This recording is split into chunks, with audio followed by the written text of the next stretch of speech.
زي ما بندافع عن حريتك في ارتداء الحجاب من حقك تماما، وعملنا ده حتى في قضية البوركيني في فرنسا لما تم منعه، لكن كمان إلا الإجبار أو الضغط. المسألة مسألة قناعة. حجاب الأطفال كمان ده قضية تانية خالص، يعني قضية كمان قضية مجتمعية. يطلع كده وزير التربية والتعليم ويقول لنا والله خلاص في مدارسنا احنا بيتم إلزام البنات بارتداء الحجاب. هنشوف الواقعة دي بعد قليل من خلال ضيوفنا، بس خلونا ننوه إلى شوفوا فكرة إحساس الناس بالعدالة والمساواة. قيمة ده لما تلاقوا في مسؤول كبير بيقدم للمحاكمة. صحيح الواقعة مش عندنا، هي متعلقة بأمير سعودي قتل مواطنا، وهنا كان في محاولات طبعا انه لتسوية القضية وانهائها، والقصة انه يبقى فيه دفع للدية وتنتهي القضية. يعني الامير هو الامير ترك بن سعود، وهنا الضحية اسمه عادل بن سليمان بن عبد الكريم، وكان في مشاجرة وقتله. وهنا تم تنفيذ حكم الإعدام في الأمير السعودي. شوفوا إحساس الناس بالعدالة لو طبقت نفذت على الأمير والغفير، على الوزير والمواطن البسيط. هو ده الأمير السعودي اللي تم تنفيذ حكم الإعدام فيه، في مجموعة صور. وفي كمان بيان وزارة الداخلية السعودية المتعلقة بالواقع. أنا ليه بقول هذا الكلام؟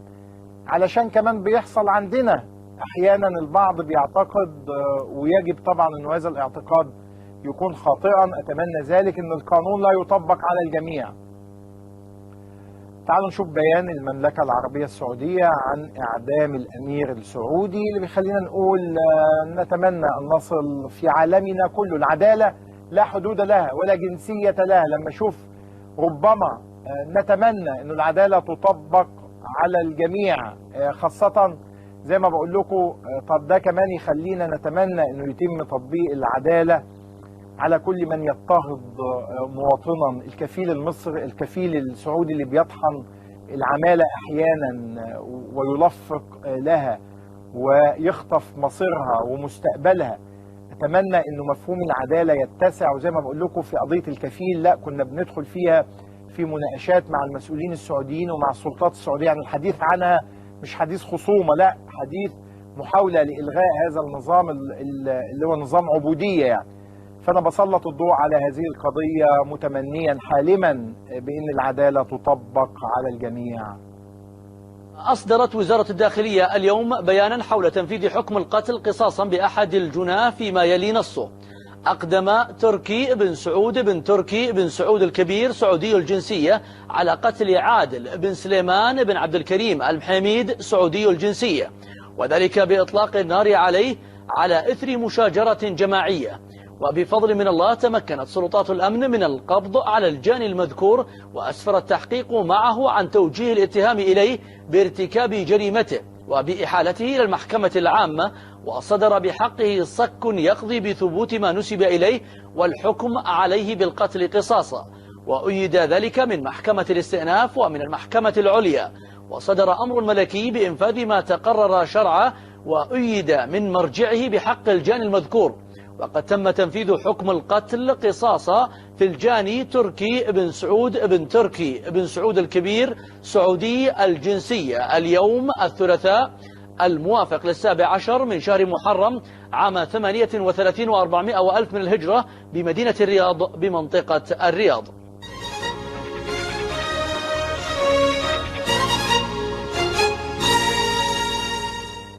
بنحلم بتطبيق القانون على الجميع، بتطبيق العدالة على الجميع، وده يعني كمان بيخلينا نحلم بإنقاذ العمالة من نظام الكفيل العبودية. لا علاقة طبعا بين هذا وذاك، لكن قضية العدالة هي قضية عنوان مطلق، وهذا العنوان نتمنى أن نصل إليه في عالمنا العربي، قانون يطبق على الجميع وعدالة تغطي الجميع دون تمييز بين غني وفقير، بين سلطوي و ما عندوش سلطة، بين عنده نفوذ وبين ما عندوش حد حتى يغطيه يعني.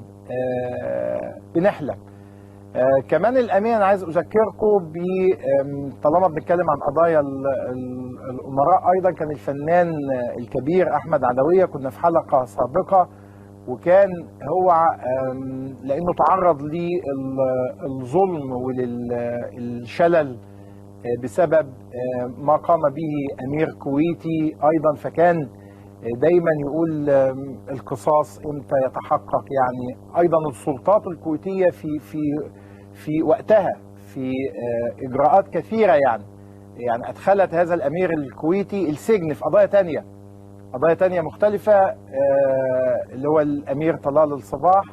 لكن تعالوا استعيد معاكم احمد عدويه في هذه الواقعه لما سالته عنها في برنامج كنا بنقدمه في رمضان اسمه 2 في 2. الحادث المأساوي للأستاذ أحمد عدوية اللي أدى إلى تعبك بشدة. والله مش حادث ولا حاجة يا أستاذ. واحد حقد عليا وحط لي سنين في الشرب، كنت أنا بشرب ويسكي. زمان يعني. فحط لي حبوب كده مخدرة. هو حط لك حبوب ولا كوكايين وهيروين خلاص؟ ما أعرفش. كوكتيل كده بالويسكي. ده واحد هو امير خليجي يعني. لا كويتي ومات. كويتي مات. طلال. اسمه طلال ناصر الصباح. طلال ناصر الصباح. بس حقد عليك ليه؟ ما اعرفش. بقول لك في بنات كانت معاه وانا بغني وجم براسه قدامي وقعدوا على الحجر يهزروا وغنوا معايا وكده. انا مالي؟ بتغاظ بقى. انا ازاي انا راجل امير وبعمل اسوي وما يعبرنيش ويقعدوا يهزروا مع احمد غيره بقى. هذه عمليه. بس هي القصه كده يعني. اول نعمه دي. يعني هو لانه البنات والستات أيوه. كانوا بيحبوا احمد عدويه. كده. فهو ازاي وانا ازاي امير وعندي ويسيبوني يروحوا يهزروا معاه يغنوا معاه. طب يا ابن الناس انا حظي كده، بتضايق ليه؟ طبعا هو سجن في مصر بعد كده في قضايا متعلقة بتهريب المخدرات والتعاطي راجل مهووس.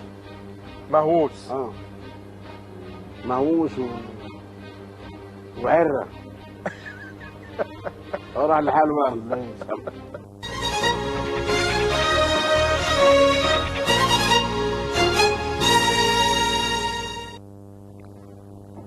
القصاص العادل يعني يتحقق، يعني ربما لأنه دي واقعة أيضا متعلقة بأحد الشيوخ يعني. فهنا